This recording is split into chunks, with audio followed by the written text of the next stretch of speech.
Welcome to the raw and uncensored Ambitchious Podcast. During our time here together, I will be instilling all of the strength, power, and determination you will need to use the very stones thrown at you to build your ultimate empire. We will redefine the word bitch from the derogatory to the acronym being in total control of herself. So let's adjust our crowns and prepare to live life ambitiously. Yeah, here I am, the original HBIC, Katie motherfucking Boyd. And in the Ambitchious Podcast studio today, we have my around the way girl, Jennifer Vaughn. We have been friends for years and years and years. We're going to talk a little bit about that. And she is not only a longtime news anchor in New Hampshire, but more importantly, the author of 6 books. One was just the hot new release on Amazon. It's called Made in Hollywood. She lives in the Shire now with her hot piece of ass husband, Brad. Let's be honest. Let's be. And she has 2 children, Brody, 22, who is the love of my life, and her gorgeous daughter, Darby, who's 20 years old. And today we're going to be talking about the good, the bad, and the ugly. No, not even ugly, the fugly parts about writing. Oh, it gets bad. Jennifer, thank you for coming all the way down here Katie, and hanging out with me. my love, my light, my guide. How wonderful is this? This is the best. I mean, this is long awaited and overdue. It is way overdue. Yes. But it's happening. I'm pumped. I'm pumped like Arnold. I'm so excited for this. Let's do it. So I know that, you've been a news anchor for how long? 100 years. Literally. Like you're a turtle in the news anchor world. Basically. You're a Galapagos turtle. Basically. Or if I'm a tree, I have a little ringlets. A lot of rings. But in your spare time, which I know that you don't have much of that, but in your spare time, you literally crank books out like it's going out of style. So 6 so far. Holy shit. I have about 2 that live in my computer that still need some finishing work. Seriously? And more ideas. Ideas come at me fast like bullets. They really do. And how long have you been writing? Types out there like you, you feel the same. No, that's a lie. Because after I wrote my book and all the shit that I went through, I'm kind of like, I'm going to go on hiatus and I'm going to leave the writing to Jen. So writing can feel like that. It can feel like a blockbuster. Yes. Once you put it out in the world, you're content to just let it live there. I'm like the Blockbuster, like the video place you used to rent movies from, which no longer exists. but look what you created. I know. It's like birthing a baby. True. Right? Especially, and it's like the worst 9 months of your life. Except mine took 3 years. It can be. It can have really devastating moments. You ain't kidding. And it can also, you can encounter epiphanies and life-changing moments within your own words. Yes. And that sort of balances out the hellish experiences that you will inevitably go through. Absolutely. When you try to record in writing some of your own thoughts, what you feel in your heart, what you see in the world. So you have to strive for that balance. And when did you start writing? Were you 3 years old? I've always loved to read. Yes. I think that, when you're a child growing up around books, inevitably you start to wonder at some point in your life, hopefully when you're an adult and you have some life experience built up, hey, I could do that too. Yes. Why don't I try to do that too? I have some good ideas. And that intermingled with my TV world. So I have seen the worst case scenario in front of me. I've interviewed people who are experiencing awful things. Conversely, I've seen the best of life and of humanity and circumstances ending in a particular way. So all of that combined into this sort of wind rush inside of me of ideas and scenarios. And I just gave it a try one day. Literally just sat down and gave it a try. Do you remember exactly when you really started writing, like professionally? Yes, it was my very first novel, Last Flight Out, which was fiction. There were a lot of things that I threw into that were going on at the time. And in my TV world, I do a lot of presidential politics here in New Hampshire where, face first them as they come through the state. There's a lot of experience garnered in that. There's a lot of things that I can't publicly talk about that I've experienced with the candidates, but yet I can write a little bit about that. I can pour that into some fictional situations. Right. So the Last Flight Out was that basically. And what year did you write that, Jen? That came out in 2011, I believe. Wow. So what was really cool about Last Flight Out too was my very first novel. It was well received. Looking back on it as I've developed as a writer, I think that hey, I would have done that differently, whatever, but I'm very proud of as it stands. And it was included in the swag bags of the Daytime Emmy Awards in Beverly Hills in 2013. Shit. How'd you get that gig, girl? Just got an email one day. Damn. Yeah. You got the luck, girl. So that was a hit of good luck. Yeah. Wow. You don't always get that in book world. Believe me. BTW. Yeah.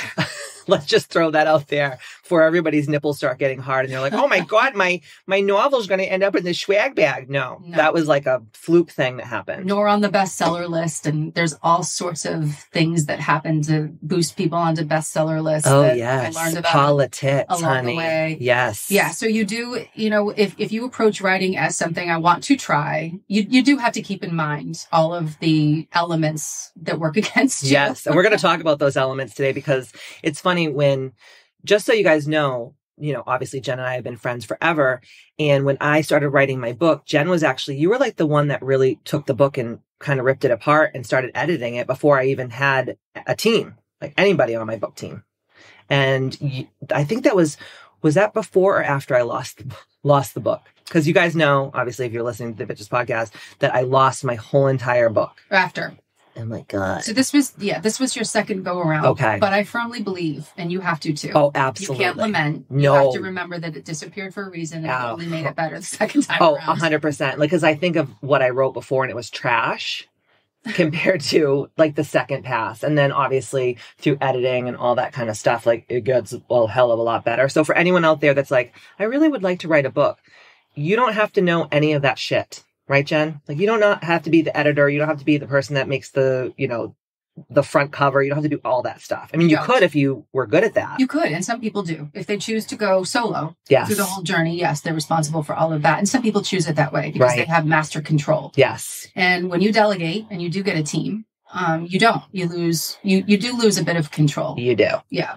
Your ideas can stay original, of course, but I believe editors are like little angels that swoop in on their wings. Yes. And they fix your apostrophes and they fix your semicolons and they fix all of that stuff where you had an extra the. Yes. Or we're not going to put that one in. Let's eliminate that just. You used just 16 times in that paragraph. Come on now. We're going to remove that. Oh, yeah. You told me a bunch of things like that. I remember. So little things like that make your writing stronger and better. And absolutely. It flows easier and it looks a lot more professional. So your first book was awesome. It was in the swag bag. You were living your best life. And that was in 2011. And then let's go through all your books' names, like with the subsequence of all of it. So after Last Flight Out released, I believe my next one was Throwaway Girls. And this one is a true thriller because I came up with Stephen King and Deep Coops. Yes. And I love murder mysteries. Me too. And I also love justice. Yes. So a big part about writing fiction, if you're writing fiction, is that you can apply your own sense of justice. Right. So I love that part of it. So Throwaway Girls is also based on, the fictionalized story of a TV reporter in Los Angeles. And some of the things that she encounters, one is specifically a serial killer. Right. Targeting women in fetish nightclubs. Oh, I love a good fetish nightclub. So do I. And the research on that, believe me, was outstanding. Nitty and gritty. So I introduced her. Her name is J.C. Wilder. And that also throws a bit of my world into her world. Yes. Because my world is her world. Yeah. So I could use a lot of the realism that I encounter in my TV job and what I've learned along the way and how you investigate something and how you present something on television. Right. So we could infuse that. I could infuse that into who J.C. Wilder is. And then after that, book 2 of the J.C. Wilder series is Legacy Girls. Okay. And that was released after that. And this is J.C. coming home to New Hampshire because her teenage cousin has gone missing. Okay. At a prestigious boarding school. Ooh. So this was another one in which, and believe me, long before Jeffrey Epstein was a known name around here, I knew of this dark underworld of young girls and old men. Yes. I have a police source who I work with when I need the true stuff. Yeah. The microscopic details of an investigation. Right. And I consult with him. I run my stuff I love by this. him. I say, hey, would this appear in real life? And he'd be like, not only that, Let me tell you about this. Wow. So we discussed a lot about that undercurrent, that dirty, nasty, age-old undercurrent of young girls, old men, and money. Mm-hmm. So tale as old as time. Old as time, and it doesn't seem to end, does it? No, I think it's just, now we're seeing it even more. It's just blowing up in our faces. Indeed. Wow. So that's dirty. And then Echo Valley was another sort of dive into dirty politics. Yeah. And politicians who aren't as clean as they appear to be. Mm-hmm. And a single mother hairdresser who stepped in it. Oh, wow. And she gets herself entangled in a true scandal. And it happens on the campaign trail in New Hampshire, because I know what these candidates do when they're on the campaign trail in New Hampshire. And I know that hairdressers and stylists are brought in from local businesses, and they see things behind the scenes. Mm-hmm. So that is that story. And then following that, I dipped a little bit into nonfiction. Yes. And my last two books, Shadow Kid and my most recent one, Made in Hollywood, they're narrative nonfiction accounts of a real life. That's so cool. So Shadow Kid is the story of a New Hampshire man who reached out and said, I have a story for you. Now, much like you, do you always get that from people? Hey, I got a story for you. Every day. Every day. Mm-hmm. So I said, all right, I'll listen. Right. But he blew me away. Wow. I've never. And you're not the kind of person, like, you're hard to impress. Hard to impress, because I've actually seen it unfold in real life. Yes. Nightly on the news. Yes. You see all that stuff. So what he told me, what he had endured, and the kind of life that he lived was unlike anything I had ever heard before. I didn't believe him. Wow. And he had to produce items of evidence. Yes. You weren't going to just tell me the story, like, I want to see the real deal. And he did. Wow. He did. So I wrote his life story. And then from him, I met another man who is an older gentleman now, a prolific photographer, gorgeous work. But his early years were spent as a child actor in some of the biggest movies, TV shows of the 50s and the 60s. Incredible. He was in the movie Peyton Place as a little boy. Peyton Place. I remember that. Shot on the shoreline of Maine, Camden, Maine. So that's his life story. And how his mom, I call her the original momager. Yes. Long before Kris Kardashian ever broke onto the scene. Yes. She handled him and his older brother. Holy shit. In Hollywood with all the men. Yes. Fighting the patriarchy, but yet protecting her two young sons and landing them these roles of a lifetime. It's amazing. So it's his life story. So you started in fiction. Yes. And then you went kind of the other way, the last couple books. Yes. And did you get a publisher right off the bat? Because I know all of my listeners are going to be like, how do I get published? So this is the hardest part of all. Yes. I'm so glad we're talking about this. It is the untapped source of help that you don't know about when you get into the grandeur of writing books. You're going to be an author. You're going to be published worldwide. Your books are going to be in Barnes & Noble and BAM and everywhere. And then, they're not. Yeah. Yep. So I've had publishers for all of my books, not the same, but 3 different publishers now. Okay. And it's a grind. Yes. I'm going to be straightforward, honest with you. The typical journey that a writer will take is that they'll cold query an agent, a literary agent, and usually you'll get denied. Yes. And that's usually what you should expect. That's normal. That's normal. It's to be expected. It's the nature of the beast. Yes. It's much like trying to break into Hollywood. Yeah. Or singing or any big career. Right. It's the same. Yep. It's a very hard nut to crack. Most people don't. Because you see these people like, for example, like a Rachel Hollis who wrote Girl, Wash Your Face. And we've talked about her before. And you see her like, make so much money off this one book and sell so many millions of copies, but no one sees the 7 books that she wrote before this book took off. And, everyone's like, how did you get this publisher? Well, look, she's been doing this for 15 years. You just think it's like this overnight success thing. Rarely is. Right. Sometimes it is. Yeah. And I will say that still exists in every industry and in every walk of life for anybody. Right. It can be that breakthrough moment right out of the gate. It just normally doesn't happen that way. Yes. And I can assure you it didn't for me. It still hasn't to the extent of, Rachel and et cetera. Right. But what people do need to know, if your hard work is done and your book is complete, then you need to really bring in an outside editor, a friend, have some beta readers. So basically those are a circle of 5 to 10 friends that you can count on to ship your 80,000 words to. So they better be a good friend. I did this. Yeah, because you're asking them for their time. Right. And it's not just hey, I liked your book. It was, I'm going to sit down with you. I'm going to go through this. I'm going to talk about pacing. I'm going to talk about, okay, we need to fix your punctuation. Right. Work on your grammar a little bit. All of it.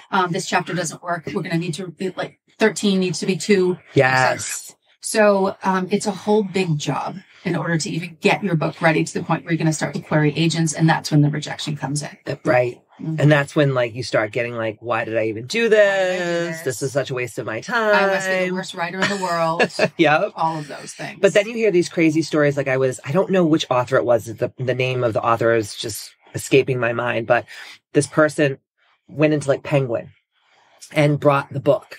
And they were like, get the fuck out of here. And then the person sent the book to Penguin. And they were like, here you go. They just return it. And then they met someone at a fundraiser one night in New York. And they worked at Penguin, but not in the publishing part, in a miniony little role, right? And the person was like, listen, you have to write on the transcript, portfolio. This is not I'm not submitting this for you to look at this book. That's the only way we can get this in. And she did. And guess what? 2 months later, they called her and her book was published. That's luck. There you go. Now you have to have a balls of a buffalo. That too. But your work has to be quality. Yes. I suspect whoever that is spent some time with an editor. Must have. To make sure that their product is as good as it could be. Right. And that's sometimes another pitfall for new writers is you think that you've gone through it. Maybe your husband eyeballed it. And your best friend 2 houses down the street definitely took a look. Yep. And they all love it. Yes. So it's going to get instantaneous. We're going to spread like wildfire. We are. Here we go. Or that it's perfect. And then it's funny because I'll never forget the first time that I self-published my book because I'm a control freak, which that's also a grind in its own right. And we can get into that later on. But I remember I was sitting on my back porch and I was just crying into a glass of bourbon because I found a typo in my book after I had just, paid all this money to have all these books made. Right. And my stepdaughter, Karina, who she just is the best. And she said, listen, J.K. Rowling's, all these people now, those books that they had typos in and shit was fucked up are worth millions of dollars for a copy. Mm-hmm. And I was like, thank you for saying that because you just made my whole day because, I'm a perfectionist to the point where it's not healthy. So if you do write a book, guys, and there's a double the in one of the paragraphs, don't fucking worry about it. It's not the end of the world. But I will say your goal when you put out your book is for it to be as perfect as it can be. Absolutely. Yeah. Absolutely. Okay. So what has been your favorite book to write in your opinion? If you could really go back and think. So I'm working on a couple right now that might be my new favorites. Yeah. But with the ones that are already out, among the 6 that are already out, my heart was changed forever by Shadow Kid. Really? Yes, because it was my first narrative nonfiction. Yes. I got to absolutely adore the man that this is about and the sense of survival. So for instance, if you go through a really hard crisis and you were low for a long time, right, you have to reboot. But the level of rebooting he had to do and the circumstances that always combined in a weird way. Remember the scene in Forrest Gump where the feather comes through and just gets lifted on a gust of wind over and over and over again. So that was his life. So it led him to highs of extraordinary greatness that also I had never imagined a person could attain with his skill set. Right. And it also led him to the gates of hell of sadness and grief and loss that takes that constant rebooting to get back to level set. So my heart remained there because I got to know him in my book as the character that he grew up as, right? And all of the feeding characters. So it's like you're in a swamp and you might be the turtle, but there are feeding characters beneath you, right? There's the little minnow and there's the mosquito that lands on the surface and there's everything that interacts with you that inevitably impacts your flow in that same swamp. That's what he was constantly surrounded by. Events, people, timing interrupted his flow and he always had to reboot and ended up having a pretty magnificent life and never was going to share any of this with anybody. This is stuff that touches upon government, defense, using children, and it's pretty heavy. And so because he became so close to me and I adore him, it impacted me. Right. Because it was not just a subject of a book. It was the man that I know, my friend. that one I think sticks with me forever. Let's also talk about how you can literally sit down and write a book in like 3 months. It takes about 3, and then I correct it after that. But it also, for people that want to do this, yes, be forgiving of yourself. That's the first thing. Don't ever put any pressure on yourself that on this day, on a Tuesday or a Thursday, I have to write this many words. I will sit for 4 hours and I will crank out 10,000 words. It just doesn't work that way. No, it actually hurts you. And it sets you up to fail. Yeah. Yeah. I remember I was listening to this motivational speech when I was writing my book, and it was like all these great authors talking about their like fuck ups and the process. the process and stuff. And I remember, I can't remember the author, but he had written like over 90 novels in his lifetime, which is like, what the fuck, right? Mm-hmm. And the person who was interviewing him said like, how did you do it? How did you write 90 novels? And the guy's in his 80s and he goes, 300 crappy words a day. And it was like, what? And he goes, I would just say to myself, just sit at the computer, or at that time it was probably the typewriter, and write 300 crappy words. And guess what? When you get into it and you just say, okay, I'm just going to sit down and write these words, then all of a sudden it starts flowing out of you. But if you force yourself, like you were just saying, which I used to do, I would wake up at the butt crack of dawn, caffeinate my tits off, go in my basement in the book dungeon, like I used to call it. And I would just force myself to write and to write and to write. And it made it so painstaking. And it was so good because after I lost the book, I eased up on that because I was like, whoa, I just tried to push the square peg so hard in that round hole, which is what I, as you know, I preach to all the women that follow me from all over the world. Like, you don't force stuff. You got to like let it flow. And there I am in the sweatshop in my basement trying to crank out, like you said, 5,000 words in a couple hours. And it's just like, it's not doable. So I love how you said, like, have some grace with yourself and know that like, it's supposed to be a journey when you're writing a book. It's not about the end result. And I remember when I was writing my book, I was like, I'm going to be a New York Times best-selling author. I'm going to, sell this many books. Cause this is like, before you get into as we're going to talk about even deeper, the nitty gritty of the bullshit world of book writing and publishing and selling and marketing and all that kind of stuff. Yeah. Not a good look. And I'm glad that at the end, when I learned like, okay, Katie, you're going to self-publish because you're a control freak and you need that control. It was just like, I don't care if it's a best-selling anything. I want it to get into the hands of the people who it's going to impact the most. And we ended up selling, and I'm still selling so many books. But I think when people go into it with this like preconceived notion, like it has to be this, or I'm a fucking loser or a failure. Or I'm embarrassed. Oh, that's a big part of it. That was huge for me. Mm-hmm. Was it ever for you too? Like, oh my God, I'm going to put this book out and no one's going to buy my book. And I'm going to be just the biggest laughing stock. Yes. But so there's always going to be noise in whatever new project you take on. Right. There's always going to be, really? Mm-hmm. You want to do that? Yeah. And that's another part of your journey. Right. So when you lost your book, yes, and you put that part of you away, yes, and you emerged as something different and new, you were able to create Ambitchious. Right. Ambitchious. Mm-hmm. And it became a huge success in all the capacities in which you designed it to be. Right. Right. So you can't compartmentalize yourself into failure, which is the expectation that on that Tuesday, it's going to be 10,000 words, cranked out, they're going to be flawless, they're going to be perfect. It doesn't, I go back, when I craft a new chapter, sometimes there have been weeks that have passed between the time that I wrote the ones before and the ones I'm working on now. I go back and reread everything, and I'll even fix then.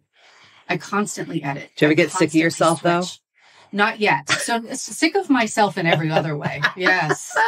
Sick of my worst habits, sick of my bad tendencies. Yes. I got sick of my own words.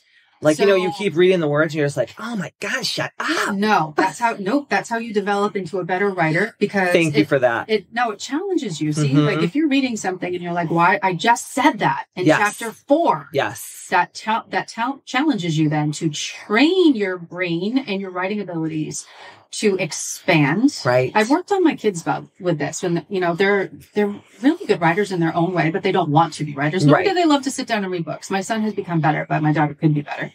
But what I've tried to tell them is like, listen, you can't just spell out the same sentence and inject 2 different words. Yes. It's still the same sentence, the exact same thought. Tell your thought in a different way. Use different words. Challenge yourself to find a different way to lead that paragraph than the one you did before. Yes. So that's how novel writers fiction, nonfiction, whatever you're putting together, that's one of the ongoing tests of getting better. You're never going to be a perfect writer, no matter who you are. Yes. How many best-selling lists you've appeared upon, how many thousands and millions of books you've sold. Sometimes there's more pressure. Yeah. Right? Because you make it big and then like, okay, the second book has to be even bigger. And sometimes they're not as good. And sometimes they're just not your best. Yeah. You know, and you'll learn that 3 books away. Or right. Like I do, you revisit. You know, if I'm working on chapter 12, I will need to go back to chapter 5 to figure out why is that character this way. Yes. And that's just a part of deepening your craft, sharpening your skills. And that's lifelong. I don't care if you're 40, 27, or 81. Absolutely. You can always get better. And you should always, another way to broaden your world and to see into other realms. I watch TV. Yes. By default. We love TV. I do love TV and I love stories. and focus on a character. Yes. Right? Like if you're a fiction writer, focus on one of the housewives. Just one. Why is Ramona this way? Oh my God, seriously. So why is she this way? Why is she this way? So dig into a little bit, right? Like we not both just love the Real what Housewives. Ramona looks like, but what drives Ramona. Right. And then you come up with words, and then you come up with scenarios, and then you can see. And when you can visualize your writing, it just opens up a whole world of descriptors and scenes and dialogue. Yes. Dialogue. Is this why you psychoanalyze me? Jen and I were having coffee upstairs before we came to the podcast where she was psychoanalyzing me. I'm like, is this bitch trying to write a book about my psychosis? I'm just kidding. What I'm doing is I'm bringing you all up into your better, higher self. Thank you, friend. Baby. Thank you, friend. Mm-hmm. As you do with me. Always. And that's what friends are for. For real. So, all right. Let's kind of shift gears for a second because, you know, you already spoke a lot of victory into these people that are going to write.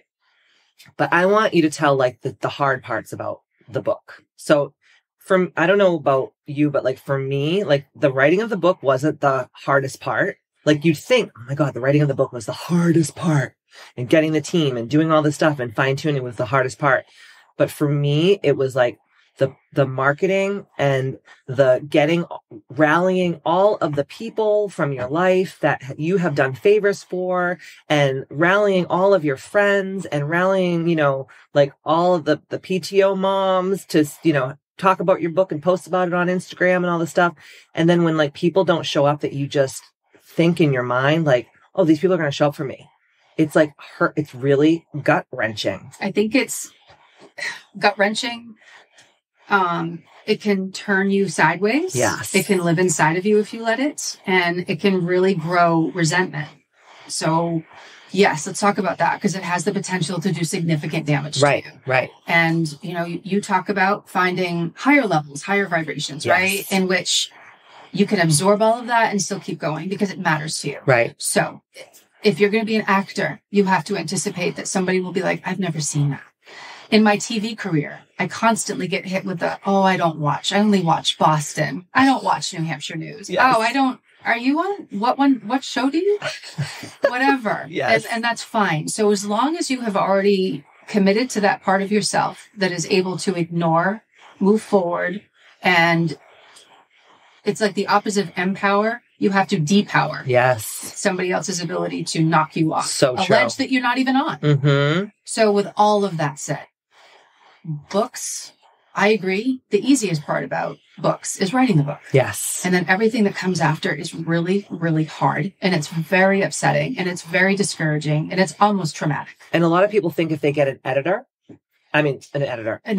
agent, and someone who's going to publish, they automatically think that these people are going to blow them up and make them like the next frickin', you know, Brene Brown. And they might. It could happen. It could. Again, I mean, you don't rule anything out because if your product is that excellent, then you do have a shot. Yes. And you deserve a shot. Mm-hmm. So for everybody else, your product might still be excellent. Right. But it won't get that kind of treatment. Exactly. And it just won't. And it's just how the world works. So you have to learn how to be your own best advocate and you have to learn to walk it's like a perimeter of success. You're right around the edges. You've created something really great, but how do you jump into the deep end? Yes. And why aren't they letting you into the pool? God damn it, let me in. Seriously. And I have my bathing suit on. I brought my sunblock. Let me into the damn pool. Right. And they're like, no, sorry. We're full. Sorry. Yeah. That's just it. We're full. Yeah. We're full. We don't need you. We already have so many others. Right. So if you're pouring your heart and soul into a book, you're doing it because you want that book to be created and you want to share it with the world, right? Yes. Okay. So that has to be your only thing. So that's like your target in the middle. Don't do it to make money. Don't do it to make money. Don't do it to become famous. Yep. And if all of that stuff happens, that's gravy. Awesome. But the root of your happiness and success should be that you created a book. Absolutely. And once you wrap your heart around that part, and you can ward off all of the other stuff that comes with it, then you are an enlightened writer. You're so right about that, because if I did write another book, I would not have the same shitty expectations that I put on myself and everyone around me to show up for myself and to show up and for people to show up for me. That's a huge lesson that I learned. So if I did write another book, that's how I would show up. It's a tough lesson. Oof. I'm not going to lie. It's a tough lesson. Especially when you've supported so many people in all of their stuff. Yes. And you and I are so much alike when it comes to that stuff. Like, we're girls. We will do it all for the people. We will give the money to the cheerleading and to the bake sale and to the Girl Scout cookies. And we will post other people's work on our social media. But then when it was time for like, okay, remember I did this for you? But then when you're living in that tit for tat world, you're always going to feel bad about yourself at the end of the day because you have all these crazy expectations. Whereas, you know, most people every day are just trying to like wipe their ass and not leave like doo-doo drops. They're in survival mode. Yeah. We are collectively in survival mode. Absolutely. So again, when I say be kind and gracious with yourself and your expectations, you have to apply that to other people too. Mm-hmm. And that's the only way you survive book world. Yeah. Period, exclamation point. And the end. Have you ever had a bad review on a book? Yes. And what was that like? Oh, goodness. It's that same mentality of, really? Yeah. Okay. Especially when they take tons of time out of Tons of time. Oh, they wrote a novella about your book. Tons of time, a lot of effort, and a lot of energy to be so snarky and funny and clever. Mm-hmm. And you give them props for that because they definitely didn't cook dinner for the 15 minutes it took to craft that review. Right. Or they didn't pick up their kid that day because they were late writing my bad review. Mm-hmm. So again, you have to let that go, as much as that hurts your heart and it just ripped it apart and it stabbed your gut. It doesn't matter. Yes. It doesn't matter. So if you were going to give advice to someone who's out there listening and they want to write maybe fiction, nonfiction, they want to write a self-improvement book, they want to just write a book for their family about their life. Because have you seen that a lot lately? A lot. These older people are writing about their lives so they so it's in one place. It's so beautiful. It's in one place for everybody who comes after. Right. It's the legacy. It's that legacy book, right? And could you imagine if like our ancestors did that for us and we knew their stories? Like, how beautiful would that be? There's so many times in which you lose a loved one, a pivotal person in your life, and you have that moment of, I don't have anybody else left to ask. Yes. And all of that information is lost because it dies with them. I might not remember it correctly and it might not have gone that way, but everybody is gone. That's right. So yes, even if it's just a collection of memories that you want your great grandkids when they're living in your Cape house, because that's the real dream, right? When you set up the house in Wellfleet and you're leaving the book on the table for everybody to read as they're looking at the sunset. Oh God, I love this. I love that. Paint that picture for me, honey. I'll write that book. Yes. So what would be like your best advice for no matter who these people are, what they want to write? Like, give me a couple tips. Sit down and do it. Just stop contemplating. Okay. Stop wishing. Sit down and do it. And I don't care if it's a Sunday at 2 or you woke up on Wednesday with a ton of energy after you went to the gym. Throw down words. Throw down words all the time. Because you can get an editor that will perfect it. You can find anybody in that world to make it as you want it to be, but let it come from you first. Right. Just get it out. All of those things that you've been thinking about, that story that you keep putting together in your head, don't let it disappear into the ether. Right. Don't let some drunken night on red wine when you had fantastic ideas slip away. When you're sober the next morning and you can remember it, jot it down. Yes. Jot it down. Jot it down. Think of a conversation. Think of a scene. If you're writing about, a murder that took place at a 5-star resort in Mexico. Right. Then when you're there, crack open your laptop and jot down what you see, what you smell, what your margarita tasted like. Ooh, I love this. All of the tangibles. Yes. So your book might be an intangible in the moment. It's just an idea. Right. But all of the tangibles that paints the picture. Yes. And it puts the reader in that space where they're smelling what's in the air, Yes. and they're drinking their drink, and everything is making sense and clicking. I love that. So open a Word doc or a Google Drive. Yep. And jot it down. Mm-hmm. And then before long, you have a whole scene created. Yes. Before long, you have conversations and you have dialogue in your head. You've created a character. That's all it takes. You just have to start. Yes. It's like the oldest, thing in the book to say, but it's the number one thing. I say that to everyone. It is the only truth. I mean, that's for anything. You want to lose weight? Start. Mm-hmm. Eat healthy, get on the treadmill, right? It doesn't have to be perfect. You don't have to go into the gym and lift like Arnold Schwarzenegger. Not yet. Consistency is key. Yes. Look at what you're creating, right? This was an idea of yours. This was a compilation of ideas. Yes. And this is a body of research and a thought process and a mind work. And all of a sudden one day, Katie Boyd, you said, I have this vision, but the vision just didn't create itself. Right. The hours and hours of work. Yes, I know. The healing and the digging and the uncovering and the ripping off of the Band-Aids, right? All of that are their flavors, their tastes, their moments, their memories. So you can think them. Why can't you write them down? It's the same exact thing. It's so true. And what about for the people that are like, I failed English. Doesn't matter. Like I can't write. I don't understand apostrophes, punctuation. I'm a run-on sentence machine. You can throw a paragraph together. Thank you. And you bring people into your life at whatever point you're ready to. Right. And they help you finesse it. Yes. And they make it perfect. Right. And then they hand it back to you and say, okay, I've done everything that I can for you, but this is yours. Right. These are your memories, your ideas. This is your craft and your baby. So here you go. Mm-hmm. Do with it what you will. And you also ghostwrite. Yes. So what's that like compared to writing your own stuff? I love that too, because I'm taking somebody's fear, but yet somebody's story and passion, and I can deliver it to them, this is just as good as it is coming out of your mind. I'm just supplying the words that you might not be able to find in that moment. Because a lot of people think like, oh, I'm a loser if I have a ghostwriter. But that's not true. No, think every celebrity you've ever read never wrote their book. The real life account for. Do you think Erica Jane was writing her damn book? She popped into my mind just now. I know. I was just reading your mind. But the pretty mess probably had lots of little messes spinning around her all at the same time. Absolutely. To help her. Everything is about helping, right? So if you have a talent and you have a gift, then how can you not use that to help somebody who might not have that as mastered as you do at that time? And it's timing. Right. Right. It's timing. It's whatever stage you are in your life. If your story is coming together and it's ready, but you're not, why would you not bring in somebody who is? Absolutely. It just doesn't make sense. 100%. Jen, this was good. Good. This is such good information. So where can people find you? I want to know all the things. We're going to put a lot of this stuff in the show notes. So if you guys are driving or you're in the park walking your kid or you're in the middle of beating your husband with a cutting board, don't worry about taking these notes. We're going to put it in the show notes. So all you have to do wherever you're consuming this podcast, just scroll down and you can get in touch with Jen. You can follow her. Where are all the places that they can get in touch with you? So my website is jvwrites.com. Okay. So I've got some pictures out there, some of the fun things that I've encountered in my career, some of the authors that I've met, some of the wonderful authors and creators who have supplied blurbs.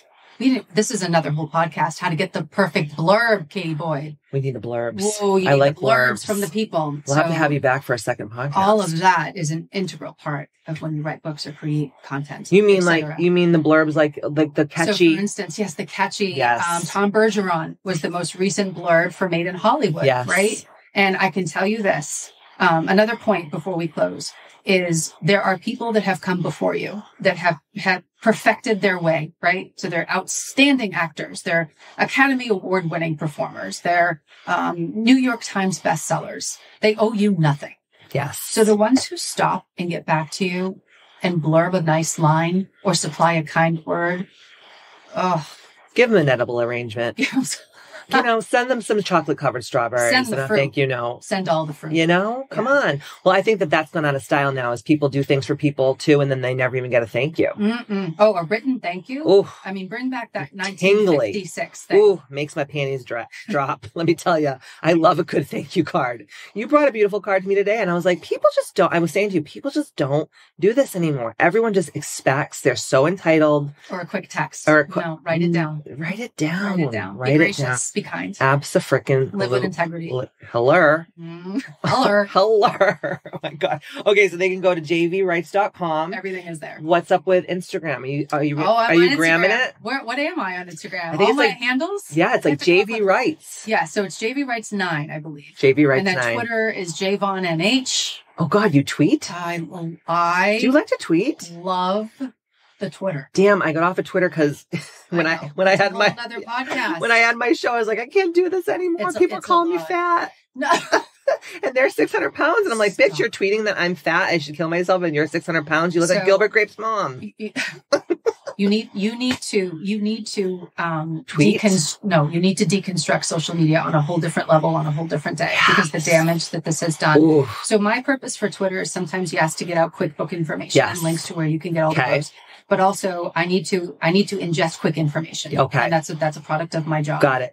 But yes, we need to have a second podcast just about social media. The social media impact. Oof. The shaping of our children on social media. Let's do that. You got to come back. Big pyramid. Oh, I agree. Sides. I freaking agree. And it's making everybody crazy.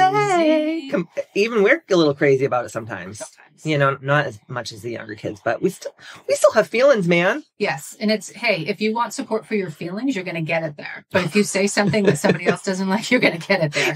It's a double donger. It's a double donger. Oh my God.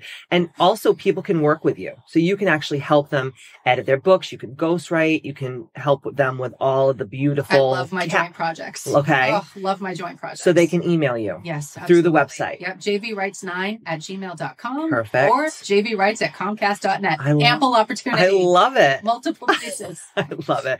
Jen, this was awesome. Can't think. This is awesome. And now after we sign off here, we're going to go and we're going to record for Ambitchious Academy, which is so exciting. And Jen's going to teach all of my entrepreneurs there how to create copy that actually gets people to read. Because we're living, as you know, we're just drowning in information. Quick information and tidbits. Yeah. And not these you see it, I'm sure, on Instagram all the time. These people write these novels. No one's fucking reading this shit. They might not. You need to grab unless they're obsessed with you and they want to wear your ass as a hat.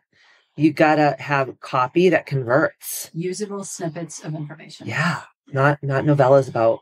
Not always. It was Sicily, 1928. 1941. Yes, exactly. Oh my God, Jen, I love you so much. Thank you so much for coming on here and taking time out of your busy life and doing this for us. I love you. I appreciate it. So, if we had to sum up this podcast, stop being a pussy and write your fucking book. And if you feel like a ding-a-ling, hire Jen Vaughn and she'll fucking help you write your book so you don't have to feel like a big poop stain, okay? I love each and every one of you guys, and don't forget to stay ambitious.